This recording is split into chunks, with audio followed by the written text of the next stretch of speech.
Thank you for tuning in and welcome back to the Sandwich of Coherency. So, let's just go ahead and jump right into this. As I'm sure everyone has noticed, you couldn't have missed it. If you're anywhere on social media, you are probably aware that Chris Rock told a joke and Will Smith didn't like it. So he apparently walked on stage and slapped him. And I don't know, everybody's going off one way with it. And I'll be honest with you, I'm on the side of the fact that, yeah, that whole thing was utterly fake. I think that giving all the drama leading up to this Oscar ceremony and the fact that they knew the ratings were going to be terrible, there was no interest in it. The reality is that people have no interest in watching these things really anymore. Oh wow, you won Best Actor. Who really cares? I mean, honestly, and it's really just movies that they decide are the best and this and that. It's not really what the average person or most people would think. It's just, I don't know, I guess it's just a big celebrity circle jerk. But I mean, I just think it was very well scripted. I mean, they're great actors. And look at all the attention that it brought to the Oscars.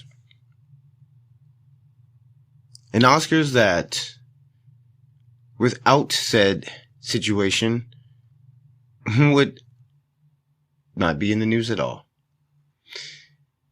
But because it is in the news, it is forefront and thrown everywhere you look. So you really miss for a while the stuff you really should be hearing about. And you know, in last episode, you know, I played the clip from Dan Sullivan, and you know, I don't know, man. It's just, to me, that's really important. There are things that are really important, and I guess as citizens, there's not much we can really do immediately about it. But I think being informed helps. It helps a lot. It helps to be aware of the situation so that you can make informed decisions. I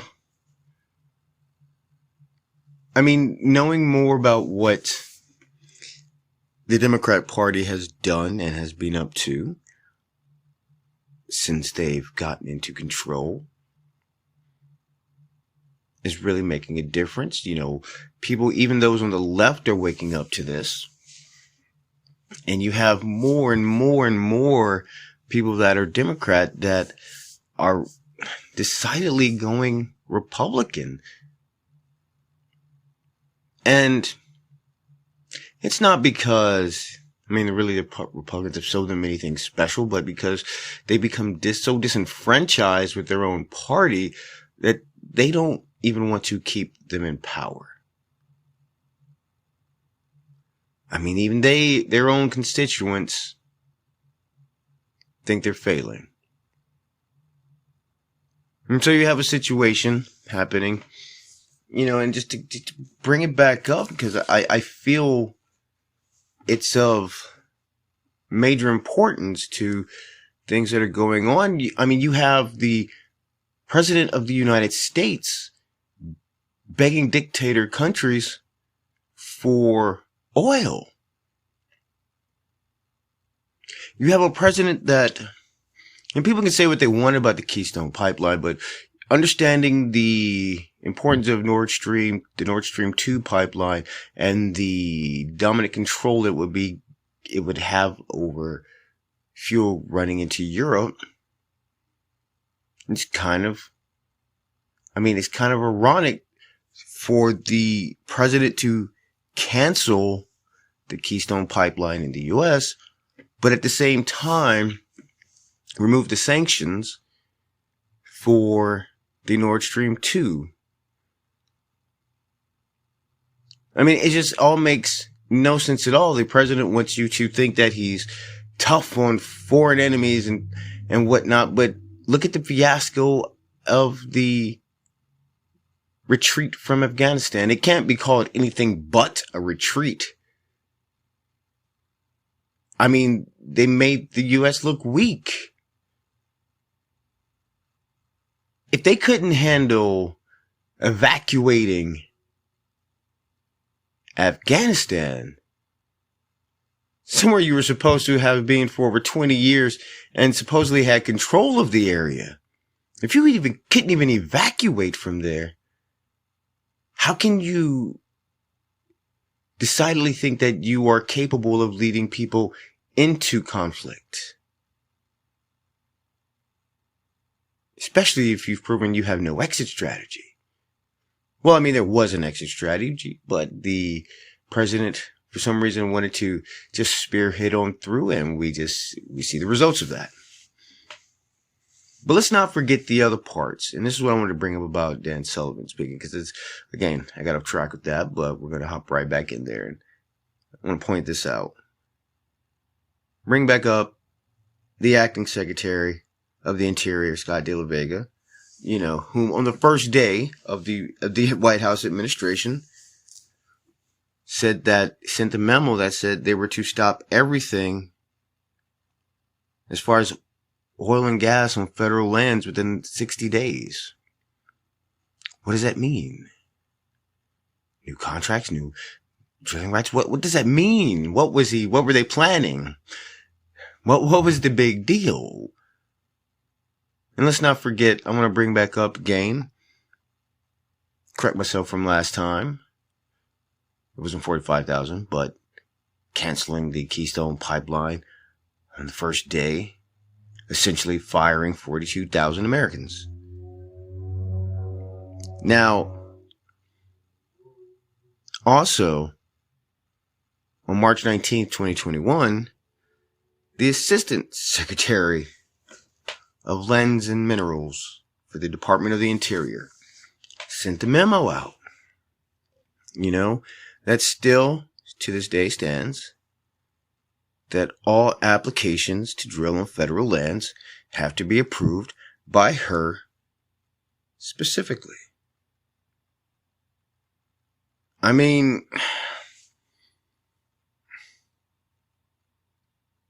does anybody see that? The problem with that? There's over 4,000 applications to drill on federal lands that are being held up by this one single woman who sent out that memo. That all applications for drilling on federal land had to be approved by her. Not the field managers, those in the offices, Bureau of Land Management across the nation in all 50 states. So mind you, all 50 states applications for drilling have to be approved by this one person. And you really think she has time to go over and look at the application for all of them? No, she doesn't. And the administration knows that. If this is there to be put out for the public to know, then the administration knows this. Which means that the situation at hand is nothing but deliberate. And understanding that it's deliberate, this is what, what knowing helps, because when the time comes for you to make your vote, choosing candidates, this is all information you're gonna wish you had. And then on top of other things you have, such as the Ketanji Brown nomination, which there's a vote So it looks like it's happening to hold the nominees over for a week. Because it turns out the former Obama administration, current Biden administration, for some reason, somehow, there's 48,000 pages missing that were supposed to be presented to the Senate. And I want to say this about the judge. The judge is qualified. There's no question of that. Absolutely qualified. On paper, she checks all the marks. There's nothing wrong with that. Absolutely wonderful. But we have to be honest with ourselves. There are some answers that she gave that are questionable. I don't care how far left you are. If you have any common sense, a lot of those responses she gave were questionable.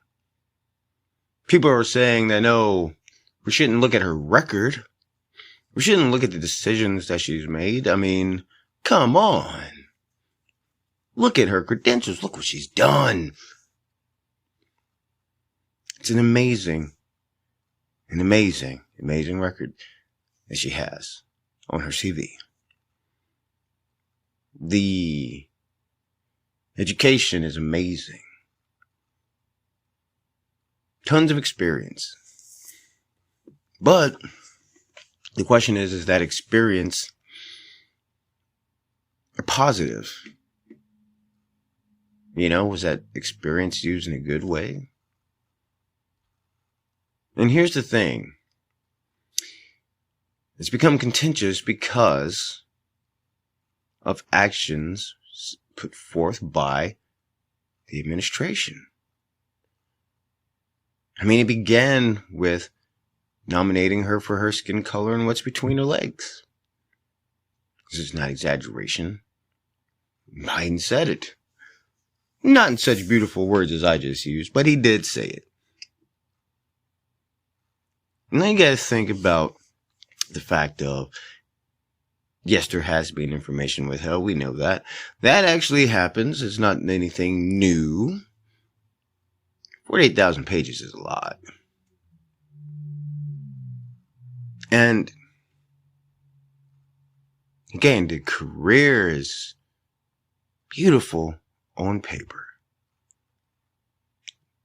But the problem is that through all the people doing what they can for her to be where she's at, to be nominated, the strings they had to pull and such, the problem is they're marring the whole situation. What seems to be schemous activities that they're doing are basically sullying this woman's name. In the actions that they're taking to try and ensure that she's a sure win, they're actually making it harder. And she would be better off if they took a more hands-off approach. It's because of the actions of the parties on the left that are trying to pull strings in her favor that are causing her to be more under the microscope. And the thing is when you listen to these media types and these social media influencers talk about it, the thing is that, you know, they want you to focus mainly on her race. Think about everything they're telling you. They're talking about the fact she's a black woman. That's all they're giving you. Sure, they might say, oh yeah, look at what she's done on paper. Look at all these credentials. But yeah, what's her rulings like? You know, like, that's what's important. Yes, as you heard Miss Ashley say before, it takes a lot to be a judge. It takes a lot of credentials. But that doesn't mean that you are a great judge, that you make good rulings. I will find the information to this. I'll get the names of the judges, and I'll tell you in the upcoming episode. But I'll give you an example of what I'm talking about. There were 2 judges, great records. I mean, they were judging for a while, had all the credentials, but they also got busted for rulings in their juvenile cases. So the rulings in the juvenile cases, many of them, which were sending children to work camps and work facilities for minor crimes such as being late for class and stuff like that. Well, they were getting kickbacks from the detention centers, CEOs or whatnot, but they were receiving kickbacks. One of them made over $2 million on this. And what they were doing is giving harsher sentences to put, bodies in beds in these juvenile detention centers. More kids in, more government checks. More kids in, more work contracts. More kids in, more money. So again, that's 2 right there. But it turned out there was even an expose done years ago about the fact that this was happening in multiple places. Judges, long time on the bench, lots of credentials, lots of schooling. Selling children to juvenile centers. Private prisons for kids. And they were getting kickbacks. So, now this is not to say that Ms. Brown has done anything nefarious like that. I'm not going to cast aspersions her way in such a manner. But what I am saying is that her rulings are something you want to look at. This gives you an idea of the judge. The schooling gives you one thing. It's like with construction. You've got a guy who's got all the check marks on paper, but when it gets to the site, it's a completely different thing. So you test them to make sure that they know how to work in the field, because it's a lot different than at the trade school, in the classroom. And that's the thing with this judge. It's a lot different than the district court, the DC Circuit Court. The Supreme Court is much different, as Ted Cruz and others have pointed out. The Supreme Court basically legislate law, which was not their original purpose. They were supposed to work within the law and ensure that cases, decisions made rulings within the Constitution. But now they do pretty much dictate law. If the Supreme Court makes a ruling, if you get 5 of them making a ruling, it basically becomes the law. You can look at it that way, because that was what will be cited. So her rulings are very important. How she's ruled in the past is very important, because on paper, it's a lot different than when put into action. So that's just something to think about when they're telling you everything they can to make you focus on her race and the fact that she's a woman. You have to ask yourself, why won't they tell me about how she rules on the bench, about what her cases are like? They can get that information, but for some reason, they want you to focus on just her race and her gender. And that in itself should make you wary. But that is our episode for the evening. I thank you for tuning in. And I'd like to say, with elections coming up, you still have time to get your records and papers in order to get out and vote.